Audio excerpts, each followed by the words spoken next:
Hörmətli izləyicilər, kanala abunə olub like etməyi unutmayın. Günün xəbərləri təqdim edir.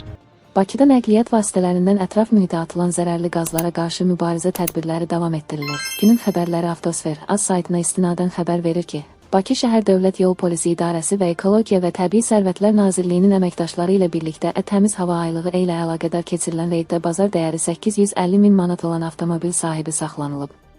10 SY100 dövlət qeydiyyat nişanlı Ferrari markalı nəqliyyat vasitəsindən ətraf mühitə atılan dəm qazının miqdarı normadan yüksək olduğu üçün sürücü 50 manat cərimələnib. Avtosferin əldə etdiyi məlumata görə Ferrari-nin sürücüsü olan Miryaqub Seyidov 3 il əvvəl adı 600 min manatlıq mənimsəmədə Hallan Mirhafiz Seyidovun oğludur. Araşdırmalar nəticəsində o da məlum olub ki, Seyidovlar ailəsinin geniş avtomobil kolleksiyası var, onlar daha çox qeydiyyat nişanında olan nəqliyyat vasitələri idarə edirlər. Seyidovların isə ümumilikdə avtomobil qarajına Ferrari, Lamborghini və Porsche kimi lüks maşınlar daxildir.